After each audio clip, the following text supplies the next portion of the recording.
Anjarakandy dental college ഇത് യു.പിയിലോ എം.പിയിലോ അന്യ സംസ്ഥാനങ്ങളിലോ അല്ല.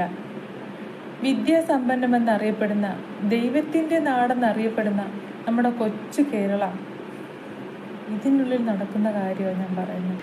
രാത്രിയെ പകലാക്കി, ഉറക്കം ഉപേക്ഷിച്ച്, മറ്റെല്ലാ എൻ്റർടൈൻമെൻറ്റും മാറ്റിവെച്ച്, ഒരു മൊബൈൽ പോലും കുഞ്ഞുങ്ങൾക്കൊന്ന് നോക്കുവാൻ സമയം കൊടുക്കാതെ അത്രയും ചിട്ടയിൽ ആ കുഞ്ഞുങ്ങൾ നീറ്റ് പരീക്ഷയ്ക്ക് വേണ്ടി പ്രാക്ടീസ് ചെയ്തിട്ട് ഓരോ വർഷവും 3-4 ലക്ഷം കുട്ടികൾ എഴുതുന്ന പരീക്ഷയുടെ ഒപ്പം ഇരുന്ന് അവർ കഠിനമായി അധ്വാനിച്ച് പഠിച്ച് ജയിക്കുന്ന കുട്ടികൾ. എല്ലാവർക്കും സീറ്റ് കിട്ടണമെന്നില്ല.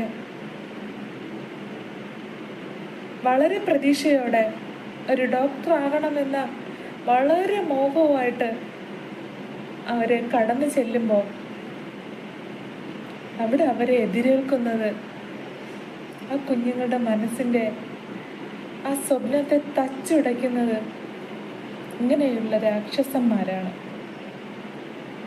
ബഹുമാനപ്പെട്ട നമ്മുടെ വിദ്യാഭ്യാസ ഭരണകൂടം എന്തുകൊണ്ടാണ് ഇതിന് നേരെ കണ്ണടയ്ക്കുന്നത്? ഈ വകുപ്പുകളുടെ മേധാവിയായിട്ട് ഇങ്ങനെയുള്ള ദുഷ്ടന്മാരെയാണോ നമ്മുടെ കേരളം നിയോഗിക്കുന്നത്? ഇതൊരു പുതുമയേറിയ സംഭവമല്ലാതെ മാറിയിരിക്കുന്നു. ഇന്ന് നിധിൻ, കഴിഞ്ഞ നാളുകളിൽ സിദ്ധാർത്ഥ്, ജിഷ്ണു, ഇതൊരു തുടർന്ന പരമ്പരയായി മാറിക്കൊണ്ടിരിക്കുന്ന ഈ അവസരത്തിൽ എനിക്ക് പറയാനുള്ളത്, എൻ്റെ മക്കളെ, നിങ്ങൾക്ക് ഇങ്ങനെ ഒരു സാഹചര്യം ഇങ്ങനെയുള്ള സ്ഥാപനത്തിൽ നിന്ന് ഉണ്ടാകുന്നു എങ്കിൽ നിങ്ങൾ ദയവായി പാരൻസിനെ അറിയിക്കുക. ഈ പാരൻസ് എന്ത് ചെയ്യണം? ബന്ധപ്പെട്ട ആളുകളെ അറിയിക്കുക. ഒരു അപകടം വന്നതിന് ശേഷമല്ല ഇതിനെക്കുറിച്ച് പറയുകയും നിലവിളിക്കുകയും ചെയ്യേണ്ടത്. ദന്തൽ കോളേജിലെ വകുപ്പ് മേധാവി എം.കെ. റാമിനോട് എനിക്ക് പറയാനുള്ളത്, നിധിനല്ല പുഴുത്ത പട്ടി, നീയാണ് പുഴുത്ത പട്ടി. നീ പുഴുത്ത് തന്നെ ചാവുന്നേ. നീ അങ്ങനെ തന്നെ ചാകോടാ. നിന്നെ കരിയോയിൽ മുക്കി 5ാമത്തെ നിലയുടെ മുകളിൽ നിന്ന് താഴേക്ക് വലിച്ചെറിയണം. അങ്ങനെ നീ ചതഞ്ഞ് ചാവണം. അതാണ് നിനക്ക് പറ്റിയ ശിക്ഷ. നിന്റെ കൂട്ടാളിയില്ലേ സംഗീതയ്ക്കും, അവക്കും കിട്ടും. അവർക്ക് മക്കളുള്ള ആൾക്കാരല്ലേടോ. തനിക്കും മക്കളില്ലേ? തനിക്കും തലമുറയില്ലേ? അത് മക്കളില്ലാത്ത ആൾക്കാരാണോ നീയൊക്കെ? ഈ കുഞ്ഞുങ്ങളുടെ ശാപം പേറി നിന്റെ മക്കൾ എങ്ങനെയാ ജീവിക്കുന്നേ? ഒന്ന് ആലോചിച്ച് നോക്കണം. അത് നിന്റെയൊക്കെ തലയ്ക്കുള്ളിലൊന്നും ഇല്ലല്ലോ.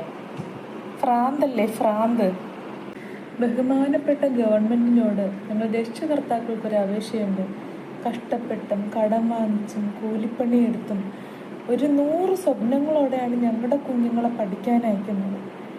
ഞങ്ങളുടെ സ്വപ്നത്തിനൊപ്പം ഞങ്ങളുടെ കുഞ്ഞുങ്ങൾ കഷ്ടപ്പെട്ട് പഠിച്ച് തന്നെയാണ് മെറിറ്റ് സീറ്റായാലും മേടിച്ച് അഡ്മിഷൻ എടുത്ത്. ഇങ്ങനെയുള്ള ദുഷ്ടന്മാരുടെ മടിത്തട്ടിലേക്കാണല്ലോ ഞങ്ങളുടെ കുഞ്ഞുങ്ങളെ പറഞ്ഞു വിടുന്നത്.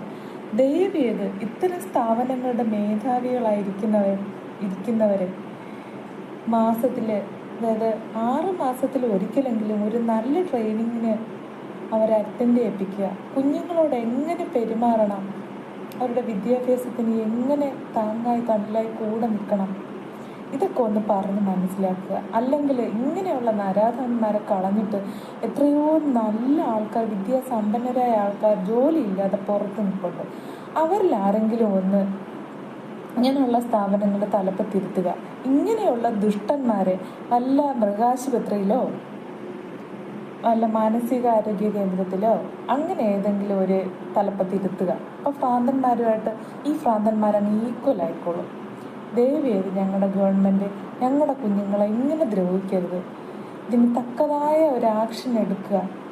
നിധിൻ്റെ കൊലയാളി അല്ലെങ്കിൽ നിധിൻ്റെ ഈ അവസ്ഥയ്ക്ക് കാരണക്കാരെ ദയവായിട്ട് നിയമത്തിന് മുന്നിൽ കൊണ്ടുവരാൻ സഹായിക്കുക. ഇനി ഒരു നിധിൻ, ഒരു സിദ്ധാർത്ഥ്, ഒരു ജിഷ്ണു ഇനി ഉണ്ടാക്കാൻ പാടില്ല. ഇത് ഞങ്ങൾ രക്ഷകർത്താക്കളുടെ അപേക്ഷയാണ്. കേരള ഗവൺമെൻറ്റിൻ്റെ പൂർണ്ണ വിശ്വാസത്തോടുകൂടെ ഞങ്ങൾ കാത്തിരിക്കുന്നു.